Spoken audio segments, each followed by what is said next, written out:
David Hyde Pierce was a mainstay on primetime television for more than 10 years. He won 4 Emmys and cemented his position in pop culture with his legendary performance as Frasier's Niles Crane. However, he stepped away from the limelight abruptly. A measured retreat, free of scandal and sensational headlines. Was it burnout or a matter of personal choice? Fans were left to wonder. Or an event taking place in the background. Even before the credits rolled, Pierce had already begun to move in a new, non-Hollywood path. Then why was he taken out of the spotlight? Also, why isn't he back? Keep watching to find out. David Pierce hails from Saratoga Springs, New York, and will be eternally known as Frasier's sharp-witted neurotic Niles Crane. His creative journey began long before he added Hyde to his name to prevent being confused with another actor named David Pierce. His creative abilities were apparent even when he was a little child. During his summers at the all-boys Camp Cabalon, he did more than just appear in Gilbert and Sullivan productions. He also played the organ at Bethesda Episcopal Church. Among these was a production of HMS Pinafore that he oversaw. Pierce attended Yale University after finishing high school in 1977. Although he initially intended to specialize in piano performance as a music major, his interests shifted as he progressed through his studies. A change in his academic focus to include both English literature and theater studies reflected his developing love for performing. Pierce had a long and fruitful career in campus theater while at Yale. He was in every role in Princess Ida, from leading the cast to directing the production put on by the Yale Gilbert and Sullivan Society. In addition to his graduation and a string of impressive accomplishments, he had completed his Bachelor of Arts degree by 1981. After finishing college, Pierce relocated to New York City and had a string of low-paying jobs, including security guarding, selling ties at Bloomingdale's, and completing his acting training at Michael Howard Studios. In this early stage of his career, he co-starred with Kevin Kline as Laertes in an off-Broadway staging of Hamlet. Beyond Therapy, a comedy by Christopher Durang, was his 1982 Broadway debut. The Powers That Be, Norman Lear's political comedy, was his big break in television. Pierce played a downtrodden congressman named Theodore Van Horn in that show, and he ended up developing feelings for the housekeeper. In Frasier, his character Niles had feelings of longing for Daphne, the live-in physical therapist, and strangely familiar setting that would reverberate later on. Fascinatingly, the idea of a sibling role was never intended for Frasier. The initial premise of Cheers had Frasier growing up as an only kid.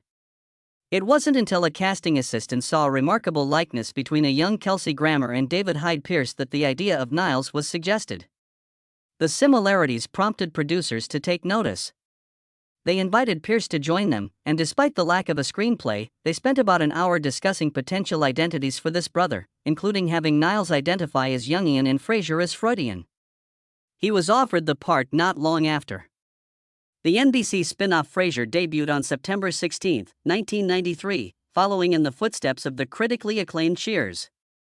Frasier Crane, a radio psychiatrist portrayed by Kelsey Grammer, a name that had become synonymous with Cheers, served as the show's focal point.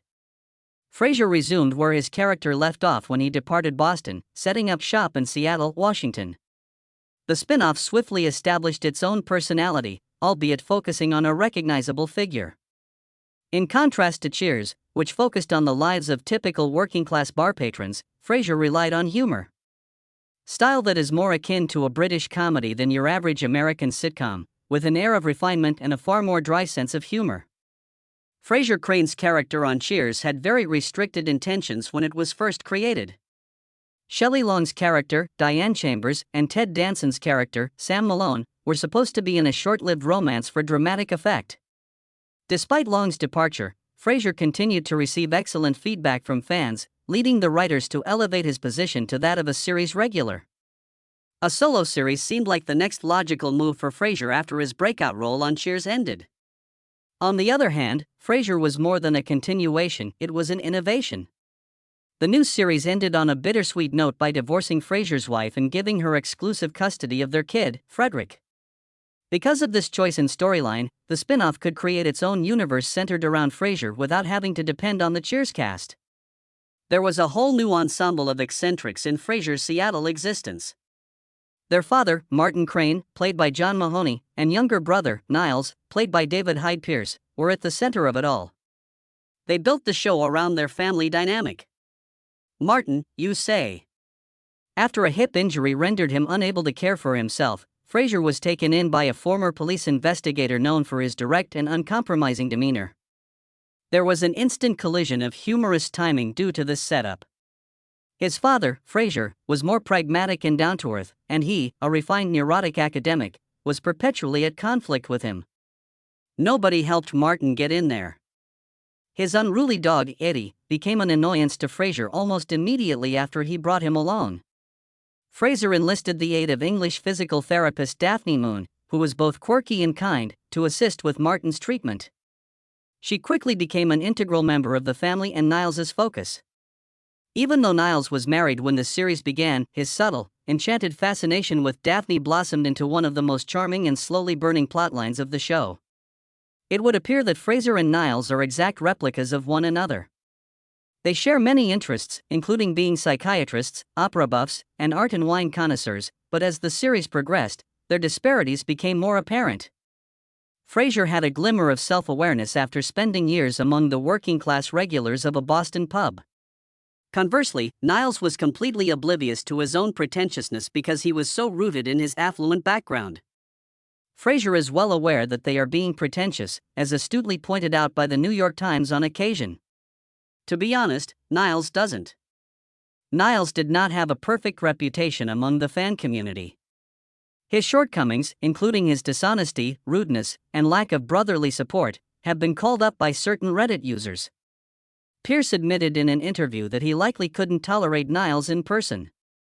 Others, meanwhile, contend that the show's comedic value hinged on such characteristics.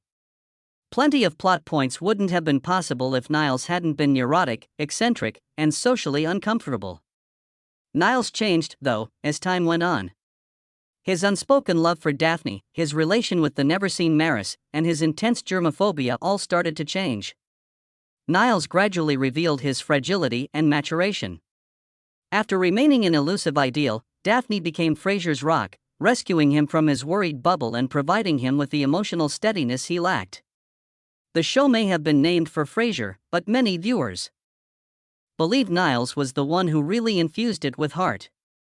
An impressive 11 consecutive nominations and 4 victories for Outstanding Supporting Actor in a Comedy Series were bestowed upon David Hyde Pierce between the years 1993 and 2004 at the Emmys.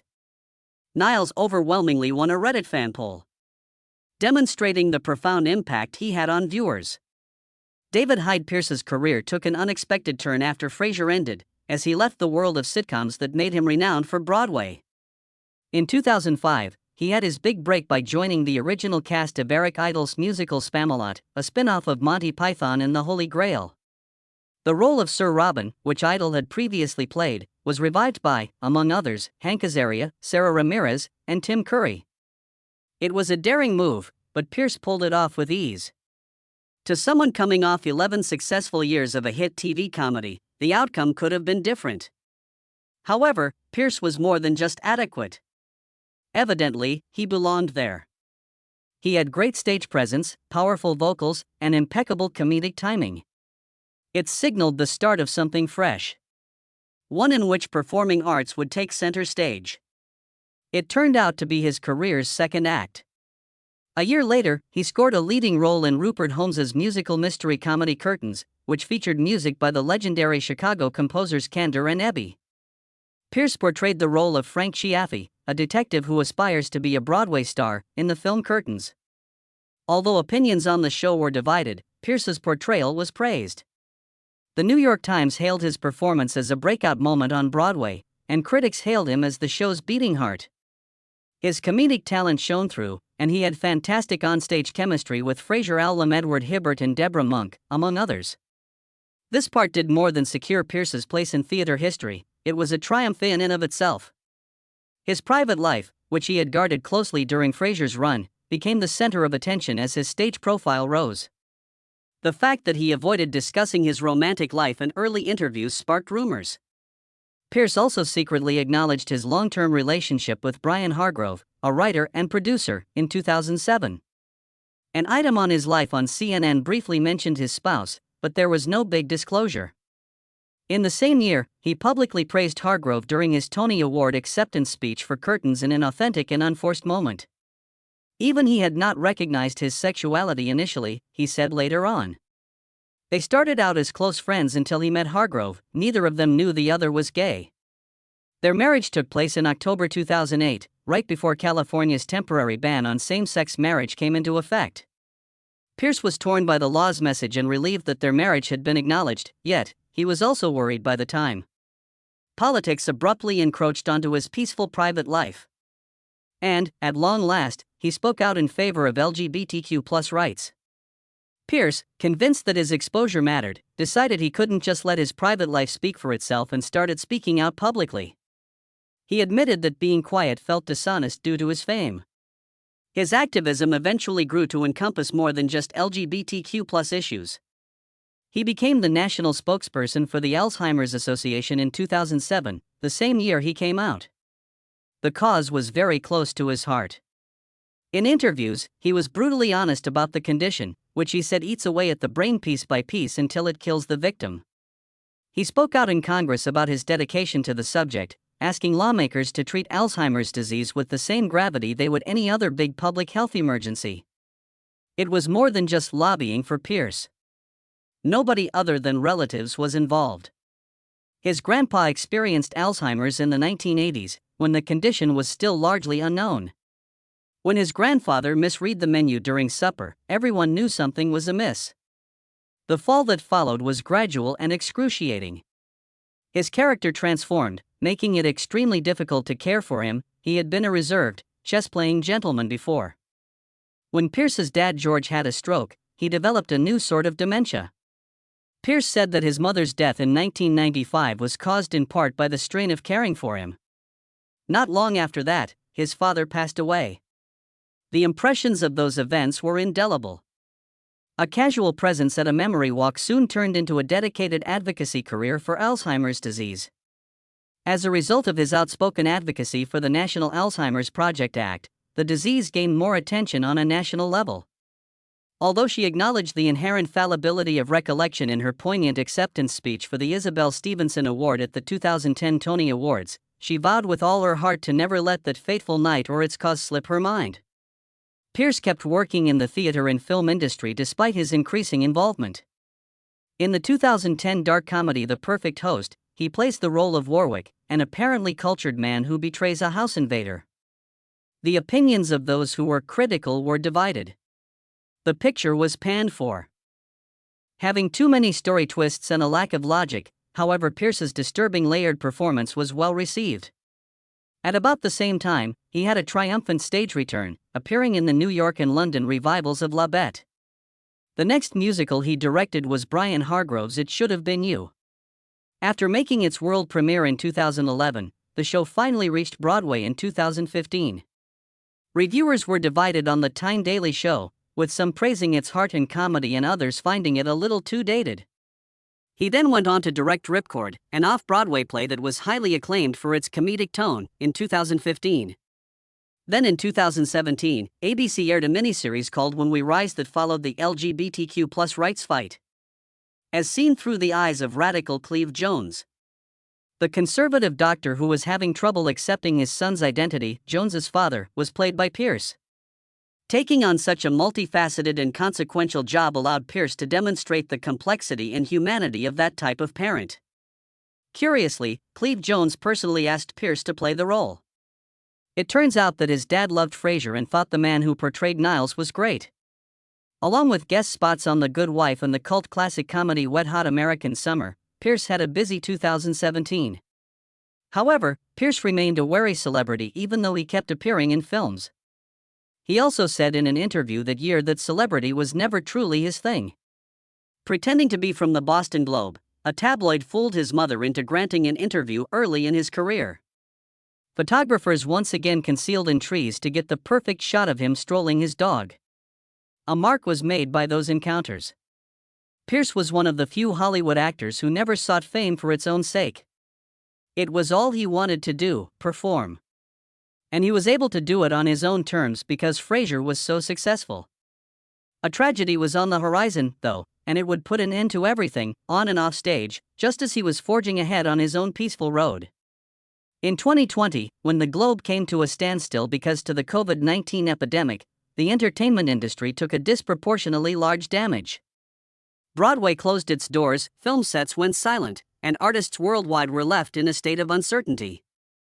There was more to David Hyde Pierce's hiatus from work than meets the eye. It was a period of profound introspection. When Pierce and his husband, Brian, were alone at home, he relived painful memories of the past. Most notably, his parents' deaths, which he experienced while attempting to comprehend a world turned upside down. However, he also rediscovers the importance of what genuinely counts in that silence: unity, love, and discovering the sun in the clouds.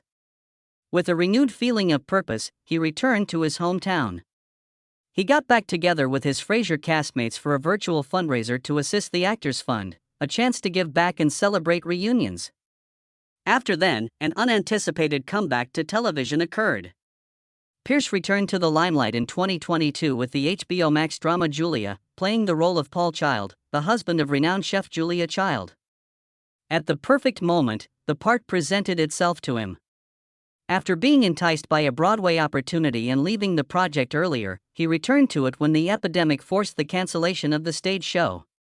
The project was abruptly cancelled mere days into filming, despite Joan Cusack and Tom Hollander being originally cast as Julia and Paul.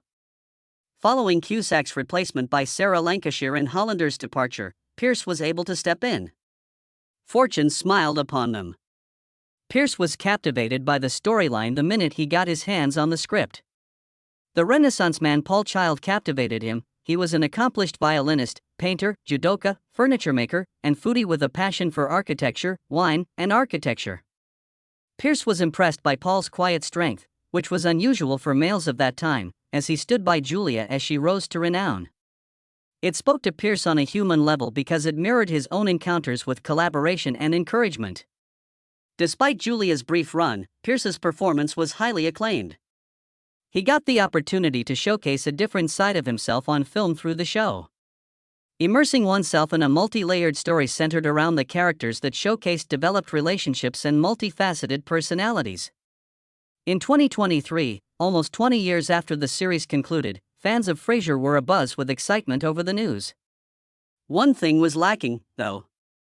No, Frasier's dear younger brother Niles Crane was not coming back. Many people were perplexed as to why David Hyde Pierce did not return to his iconic role, especially since the revival brought new characters in a different context. The solution was actually rather straightforward.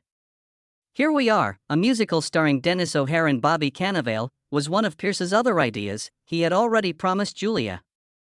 According to Pierce's open interviews, he clarified that he wasn't rejecting the program or Niles because of his decision. His time on Frasier had been really wonderful. However, he preferred to pursue novel creative challenges at this point in his career. He didn't think his presence was necessary for the reboot to be successful. Just like the original Frasier had split off from Cheers and become something different, he thought Frasier could and should do the same. Rather than being apathetic, he wanted to appreciate the significance of the series' character Niles and leave him alone. Reigning as Frasier Crane, Kelsey Grammer validated that Pierce's choice was well considered. Unfortunately, producers were unable to bring back the original lineup of the legacy cast, which included Pierce, Jane Leeves, Perry Gilpin, and the late John Mahoney. The writers at Grammer saw this as a chance to introduce Frasier to a new city full of interesting people and their tales, therefore beginning the third act of the show. David Crane, Niles and Daphne's son, was played by Anders Keith, so his presence was still felt even though he wasn't physically there. The sibling rivalry that characterized the first series was noticeably absent, although other familiar characters, such as Lilith and Roz, made cameo appearances. But Pierce hasn't shut the door entirely. He's already stated his distaste for returning as a series regular, but he's game for a cameo if the time is perfect. Pierce is always invited to return, according to Grammer.